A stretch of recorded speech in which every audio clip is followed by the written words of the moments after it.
ها يا جماعه، عايزه اقول لكم ايه بقى. مش عارفه.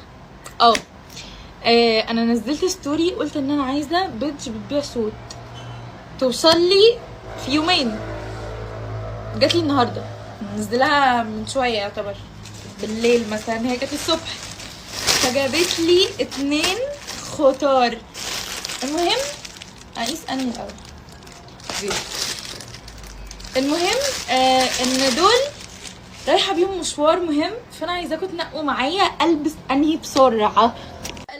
لا ده الابيض يا ليك بيكي بجد. بصوا هي كده كده كده،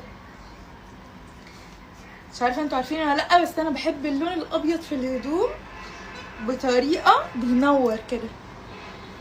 ايه الصوت الحلوه دي، الحلاوه دي، الطعامه دي، ايه اللي راح السجن دي، ايه لذيذه. طب استنوا نشوف التانية. طب خلاص انا احترت. طبعا انا عارفه ان انا كان لازم البس تحتيها توب اسود برضه، بس انتوا يعني ولاد خالتي مش قادره اغير. فايه بقى، ما دي حلوه برضه، ما الاتنين حلوين.